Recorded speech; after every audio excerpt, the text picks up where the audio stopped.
नमस्कार 24 daily watch में आपका स्वागत है। मैं हूं नज़ीर खान। हर रोज़ लेके आते हैं हम इन्फॉर्मेटिव वीडियो, आपको इन्फॉर्मेशन देते हैं और ख़ास तौर पे आप सेहतमंद और सेहत याफ्ता कैसे बने रहें, इसलिए हमारा ख़ास सेगमेंट है हेल्दी बिहार सेगमेंट। इस सेगमेंट में हम आपकी मुलाकात रोज़ रोज़ नए नए डॉक्टर से कराते हैं। वो जिस फील्ड से ताल्लुक़ रखते हैं उस फील्ड के बारे में हम आपको इन्फॉर्मेशन देते हैं। अभी ठंड का मौसम है, ठंड बहुत ज़्यादा बढ़ रहा है, इसलिए हम ज़्यादा कोशिश करते हैं कि जो पर्टिकुलर टॉपिक हो वो ठंड को लेके ही हो, ठंड में कैसे बचाव करें और ख़ास तौर पे जो सीनियर सिटीज़न हैं, बूढ़े हैं या बच्चे हैं, उनका हम खास ख्याल रखते हैं। आज हमारे साथ हेल्दी सेगमेंट में मौजूद हैं डॉक्टर शशि प्रभा जी, जो कि पीडियाट्रिक्स हैं, जिसे हम कहते हैं शिशु रोग विशेषज्ञ। डॉक्टर शशि प्रभा, आपका बहुत स्वागत है हमारे 24 डेली वॉच के हेल्दी बिहार सेगमेंट में। Thank you. सबसे पहले मैं जानना चाहूँगा कि आप अपने बारे में हमारे व्यूअर्स को बताएं। आपका एकेडमिक कहाँ से रहा, आप कहाँ से बिलोंग करते हैं, वो सब बताएं। मैं डॉक्टर शशि प्रभा जी। मैं एक शिशु रोग विशेषज्ञ हूँ। मैं as a consultant paediatrician and neonatologist in Palm View Elite Hospital में हूँ। मैंने अपना MBBS रिम्स रांची से किया है और MD पीडियाट्रिक्स PMCH से किया है। उसके बाद मैं बहुत सारी जगह पे काम कर चुकी हूँ। NICUs में मैंने अपना एसआरशिप रिम्स रांची से किया था इन न्यूनाटोलॉजी में। फिर अभी कुछ दिन पहले मेरा IGMS में एसआरशिप कंप्लीट हुआ है इन पीडियाट्रिक्स में। और इसके अलावा भी प्राइवेट हॉस्पिटल्स में भी हम लोग काम कर चुकी हूँ। काम कर रहे हैं। जो पहला सवाल जहन में आता है, क्योंकि अमूमन तौर पे देखा जाता है कि मैं ये बात नहीं कह रहा हूँ कि लड़कियां हैं तो वो प्रेफर करती है पीडियाट्रिक्स और गायनकोलॉजी, लेकिन आपके जहन में कब ये बात आई कि नहीं, मुझे पीडिया ही लेना है और इसमें ही आगे बढ़ना है? मुझे हमेशा से ये ब्रांच बहुत पसंद था क्योंकि बच्चे मुझे बहुत पसंद हैं। तो मुझे था कि आगे बड़े होकर, मतलब जब आगे बढ़ूंगी तो वो बच्चों को हैंडल करना शायद मैं ज़्यादा अच्छे से कर सकती हूँ, कर पाऊँ। तो ये ब्रांच मुझे हमेशा फैसिनेट करता था, इसलिए हमेशा से पीडियाट्रिक्स ही लेना था। आपने लिया। पीडियाट्रिक्स में बहुत से लोगों को नहीं समझ आता, बिकॉज कि आपने कहा कि आपने पीडियाट्रिक्स में ICU में छोटे बच्चों के जो ICU होते हैं, जिसको NICU वगैरह कहते हैं, वहाँ पे क्या चैलेंजेस रहते हैं? ख़ासतौर पे जो छोटे बच्चे, जो न्यूबॉर्न बच्चे होते हैं, या हम अगर बात कर लें न्यूबॉर्न से लेके 11 या 12 साल के अंदर बच्चों का, तो उस टाइप के बच्चों को अगर कुछ मर्ज हो जाता है या कुछ क्रिटिकल हो जाता है तो उसको आप लोग कैसे मैनेज करते हैं? जो बच्चे 1 महीने से छोटे होते हैं हम उन्हें NICU में रखते हैं जनरली, और जो प्रीटर्म होते हैं वो उसके बाद भी रहते हैं। तो NICU मेनली डेडिकेटेड होता है न्यूबॉर्न्स के लिए, और PICU जो हमारा होता है, जो कि हमारे पास है यहाँ पे, वो हमारा उसके आगे 14-15 इयर्स के बच्चे तक के लिए है, वो आते हैं। हाँ, उसमें सारे हमारे NICUs में हमारे पास वेंटिलेटर, CPAP, उसका वार्मर, फोटोथेरेपी, ये सारे फैसिलिटी है। प्लस NICU में हमेशा एक dedicated nursing staff and doctor होनी चाहिए। तो ये हमारा है। और पीडियाट्रिक्स में जो भी जैसे केसेस, वो सारे इन जनरल वो उसमें भी वेंटिलेटर्स और ये सारी सुविधा हमारे हॉस्पिटल में है। लोगों के साथ चैलेंजेस होता है कि भाई मैंने मेडिकल करा, PG किया मैंने, और हर लोग चाहते हैं कि उनका एक सपना होता है कि मैं बड़े शहर में जाऊं, बड़ा काम करूं, बड़ा नाम कमाऊं। आपका ये चीज़ कि आपका होम टाउन पटना है और आप पढ़ने के बाद भी आप यहीं हैं और लोगों की सेवा कर रहे हैं, तो ये चीज़ें कहीं ना कहीं टच करती है सारी चीज़ों को? यस, होता है, बट एक हमारा है कि बाहर जाना है, बट थोड़े दिन के लिए वहाँ कुछ डिग्री ले लिया, कुछ पढ़ाई कर लिया, कुछ सीख लिया। बट हमेशा से था कि घर वापस आना है, अपने लोगों को सर्व करना है, अपने लोगों के बीच में रहना है, क्योंकि एक डॉक्टर बनने का वो रहता है कि मैं अपनी जगह, अपने क्षेत्र के लिए कुछ करूँ, ताकि वहाँ के लोग मुझे जाने कि वो यहीं से है और यहीं से किया उसने। एक वो कहते हैं ना, कनेक्शन है, अपनी ज़मीन, अपनी मिट्टी का जो एक महक है। और ख़ासतौर पे जो लोग होते हैं ना कि हमको वापस आना है। दर्शकों, जो हमारे व्यूअर्स इस प्रोग्राम को देख रहे हैं, वाकई में बहुत बड़े बड़े डॉक्टर्स होते हैं, वो लंदन जाते हैं, इंग्लैंड जाते हैं और हायर स्टडीज़ के लिए भी जाते हैं और वहाँ पे काफ़ी वक्त भी देते हैं, लेकिन वक्त देने के बाद वो सोचते हैं नहीं, मुझे वापस अपने बिहार, जो बिहार से ताल्लुक़ रखते हैं, तो वो बिहार आते हैं, अपने शहर में वो काम शुरुआत करते हैं। और जो मरीज़ होते हैं ना मैम, उनको भी लगता है कि नहीं, ये हमारे शहर से हैं, उनके पास जाएंगे तो एक कनेक्शन मिलता है और सेवा का भाव तो है ही है।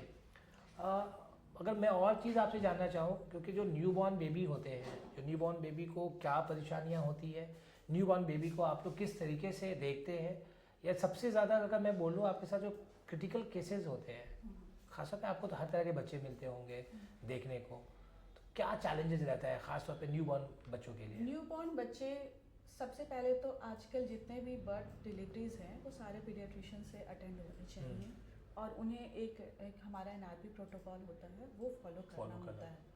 उसके बाद अगर जो बच्चे को कोई दिक्कत होती है, तकलीफ होती है, तब हम उन्हें अपने एनआईसीयू में रखते हैं और उन्हें अकॉर्डिंगली जैसे है बहुत सारे बच्चे जो प्रीमेच्योर हैं, टाइम से पहले हुए हैं, वेट कम है, उनके साथ बहुत सारे कॉम्प्लिकेशंस होने के चांसेस होते हैं। उनके अकॉर्डिंगली हम लोग उस पर काम करते हैं। जैसे सांस लेने में तकलीफ होती है उनको, तो उसके लिए हमारे पास वेंटिलेटर, सीपैप ये सब का सपोर्ट लेते हैं। फिर वो जो छोटे बच्चे होते हैं उन लोग को जितने भी इन्फेक्शन हैं उससे भी बचाना है, उनका ग्रोथ कराना है, प्लस फीडिंग एंड वो सारी चीज़ें का हम लोग ध्यान रखते हैं।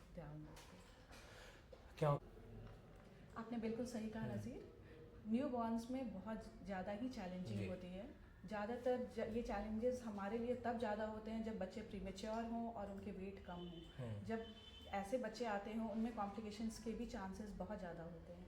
तो हमारे पास उनको कोप अप करने के लिए बहुत सारी फैसिलिटीज़ हैं, जैसे कि बबल सीपैप्स हैं, वेंटिलेटर्स हैं, डेडिकेटेड नर्सिंग हैं, स्टाफ हैं, उनका फीडिंग सही से कराना होता है, उनका वेट गेन के लिए देखना होता है, उनको इन्फेक्शन के लिए बचाना होता है। और बाकी जो नॉर्मल डिलीवरीज होती हैं जिसमें बच्चे नॉर्मली निकलते हैं, उन पेरेंट्स को भी हमने ये सिखाना होता है कि कैसे बच्चे को रेज करना है, क्योंकि जो नए पेरेंट होते हैं उन लोग के साथ भी हर नॉर्मल चीज़ भी उन लोगों को एक प्रॉब्लम लगती है। और ये इस टाइम पे वो लोग भी बहुत क्यूरियस रहते हैं कि ये सही है या गलत है, तो ये चीज़ भी हमारे यहाँ हैंडल हम लोग बहुत करते हैं अच्छे से।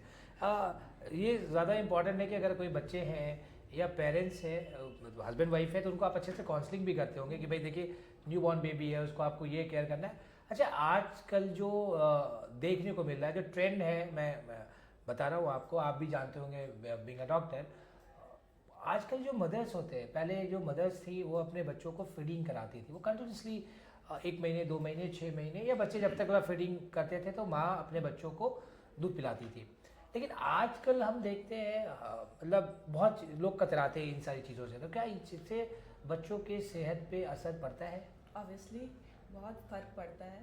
बच्चों के लिए सबसे अच्छा जो फीड है वो मदर मिल्क है, वो उसके लिए अमृत की तरह है, वो उसका फर्स्ट वैक्सीन है।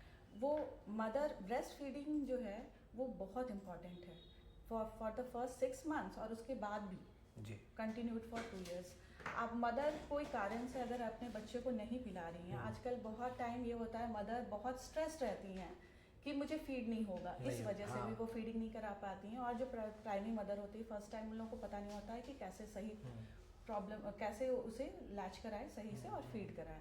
तो इसके लिए पेरेंटल काउंसलिंग बहुत ज़रूरी है, लैक्टेशनल काउंसलिंग ज़रूरी है। और एक मदर के लिए ये जानना बहुत ज़रूरी है कि जो ब्रेस्ट मिल्क है वही सबसे अच्छा है, सबसे बेहतर है, ताकि उसके बच्चे की सबसे अच्छी ग्रोथ हो जी। अगर कोई ऑप्शन हुआ जिसमें मदर नहीं करा पाई तो ठीक है, ले सकते हैं, बट सबसे अच्छा ब्रेस्ट फीडिंग है। और इसके अवेयरनेस बहुत ज़्यादा अब तो और हो रही है, मदर्स भी अवेयर हो रही हैं, बट हाँ उनके अपने सहूलियत थोड़ी तो मदर पे बहुत प्रेशर आ जाता है ब्रेस्ट फीडिंग में, बट इट इज बेस्ट। आपको मतलब उतना breast feeding is the best feeding जी। जाहिर सी बात है कि जो महिलाएं हैं न्यूबॉर्न बेबी जिनको होता है वो बहुत से लोग को फीडिंग नहीं कराते हैं, बहुत से लोग साथ कुछ परेशानियां होती हैं जिसकी वजह से करते हैं। लेकिन अगर मैम का कहना है कि अगर आप ब्रेस्ट फीडिंग कराते हैं तो बहुत ज़्यादा बच्चे जो होते हैं वो सेहतमंद होते हैं और एज अ वैक्सीन का काम करता है। अच्छा, वैक्सीन पे मुझे याद आया, जो बच्चे होते हैं बहुत से लोग क्या कहते हैं कि 2 महीने 6 महीने तक वैक्सीन लगाया और उसके बाद फिर वो भूल जाते हैं। जैसे मैं खुद अपनी बात कर लूँ, मेरा बेटा है और वो 3 साल का हो गया है, मैंने वैक्सीन लगाई 1 साल 2 साल और अभी 3 years का जो था वो मैं भूल गया।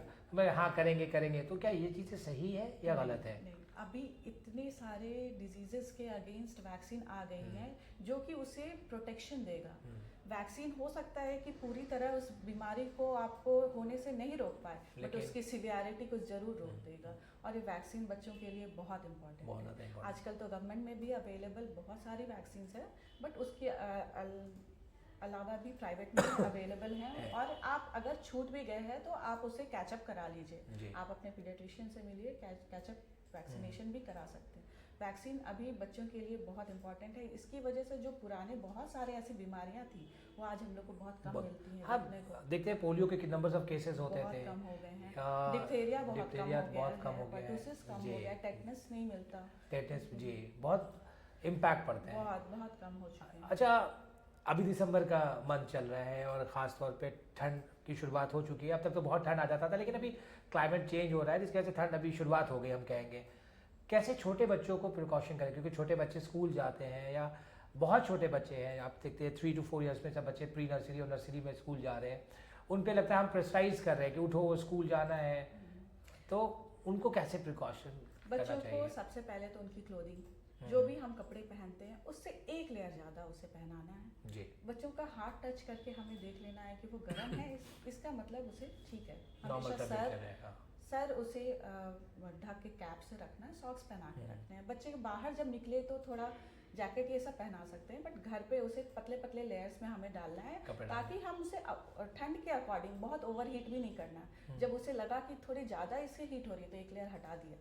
ये भी बहुत आजकल ये भी है, पेरेंट्स बहुत ज़्यादा एक ही साथ बड़े बड़े जैकेट पहना दें तो बच्चे बेचारे बच्चे जो देखने को मिलता है, जो छोटे बच्चे होते हैं सो जाते हैं, स्वेटिंग बहुत ज़्यादा होती है, पसीना आता है, तो इसके वजह से पसीना आता है बच्चों को। हाँ, कि हम जैकेट पहना दिया। इतने ज़्यादा वो लोग को ऑलरेडी उन लोग में ब्राउन फैट होता है जो कि उन लोग को कोल्ड से फाइट करने के लिए ऑलरेडी होता है। उसके अलावा अगर हम लोग उनको बहुत ओवर लेयर कपड़े पहना दिए तो वो हेड से इतने स्वेट करेंगे कि उनके पिलोज भीग जाएंगे। हाँ। तो ये सब है, वो हम हर वक्त मदर पेरेंट्स को इस चीज़ का ध्यान रखना है। थोड़े बड़े बच्चों में थोड़ा कम ध्यान होता है, बट हाँ बाहर निकल रहे हैं तो उन्हें समय पे हाइड्रेशन मेंटेन करना है, थोड़ा थोड़ा गर्म पानी देते रहना है। उसे नहलाने के लिए एकदम लूक वार्म वाटर से, बहुत गर्म और बहुत ठंडे पानी से नहीं नहलाना है। लूक वार्म से इसलिए नहलाना है ताकि टेम्परेचर डिफरेंस कम हो, नहीं तो उसे अचानक से गर्म ठंडा और उसे गर्म रूम में ही ठंड जब नहला के वापस लाना है। ये नहीं खुले से कहीं वहाँ नहीं रखना है बच्चों को। और आजकल तो धीरे धीरे स्कूल में भी बच्चे को टाइमिंग जब चेंज हो जाती है तो उसके अकॉर्डिंग अडैप्ट कर लेते हैं और स्कूल भी बंद कर दिया जाता है अकॉर्डिंगली देख के।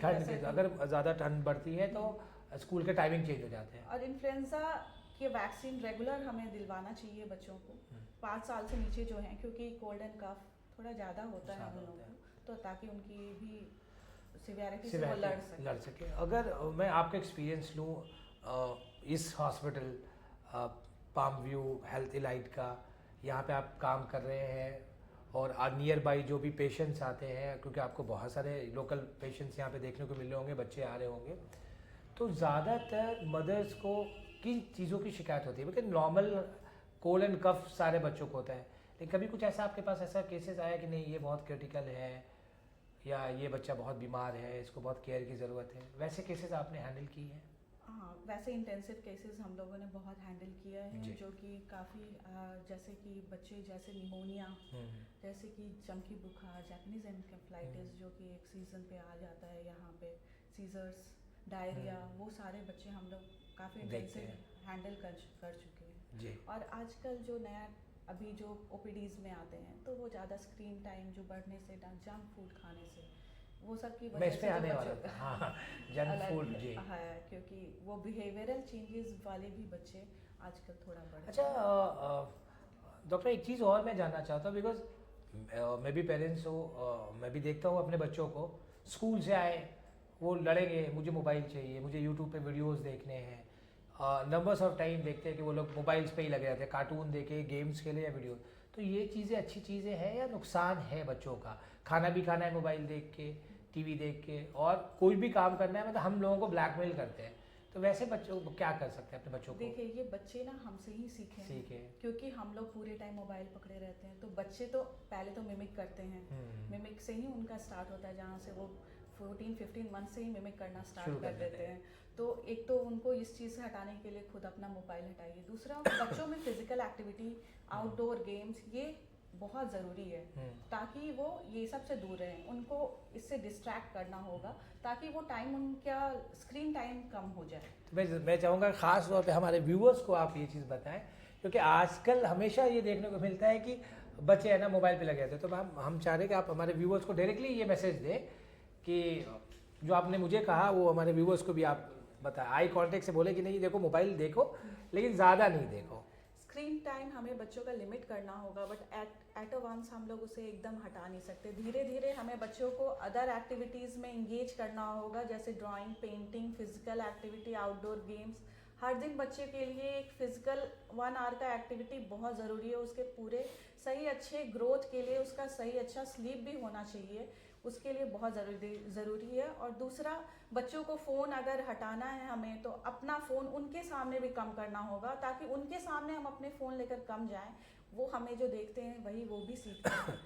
तो सबसे पहले हम लोग को खुद पे भी काम करना पड़ेगा। चलिए, बहुत सही कहा आपने कि आप मतलब अपने बच्चों को देख रहे हो लेकिन खुद भी तो सुधर जाओ, अपना टाइम टेबल, अपनी चीज़ों को भी वो दुरुस्त करो, ताकि आपके बच्चे आपको ही देख के सीख रहे हैं। लेकिन सही कहा आपने कि अब हमारे पास उतना वक्त नहीं है। पहले जॉइंट फैमिली हुआ करती थी, दादा दादी, मौसा, फूआ, फूफी सब साथ में रहते थे, बहुत लोग, एक अच्छा इन्वायरमेंट था घर में। अभी न्यूक्लियर फैमिली का कल्चर आ गया है, बहुत कम लोग हो गए हैं घर में। तो बच्चे क्या करते हैं कि अब बाहर निकलना ही पसंद नहीं करते हैं, जितना वक्त देखें कि वो मतलब अपने माँ बाप को देखे, जो आपने बोला वो सीखते हैं। तो अच्छा, न्यूक्लियर फैमिली और ज्वाइंट फैमिली का भी कंसेप्ट के बारे में अगर आप बात करें, क्योंकि आप पीडियाट्रिक्स से आपके पास नंबर्स ऑफ केसेस आते होंगे, तो ये भी एक वजह होती है बच्चों के पास अकेलापन, आजकल ये बहुत बड़ी कारण क्योंकि सब वर्किंग है। इसकी वजह से अगर बच्चे जो अकेले रहते हैं उनमें स्पीच डिले, क्योंकि पहले जो जॉइंट फैमिली उसमें ये सब प्रॉब्लम नहीं होता था। घर में सारे लोग बोल रहे हैं, बच्चे अपने आप बोलना सीख जाते थे।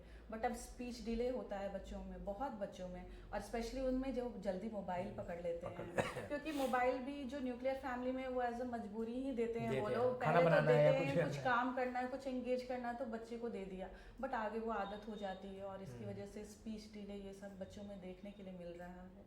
तो जॉइंट फैमिली में बच्चे का ग्रोथ ज़्यादा अच्छा होता था। खाना पीना, आजकल हर माँ का बस एक कंप्लेन है, मेरा बच्चा कुछ नहीं खाता, तो खाना है जंक फूड। ये प्रॉब्लम भी जो पहले थी जॉइंट फैमिली में वो बहुत सॉर्ट आउट थी। कभी था ही नहीं कि बच्चे नहीं खाते थे, सब कुछ खाते थे, सब कुछ खाते थे, सब चीज़ खाते थे। अभी इतने हम मदर्स तो बच्चे के पीछे भाग रही हैं, खाना पहले से तैयार होता है, बच्चे खाते नहीं है।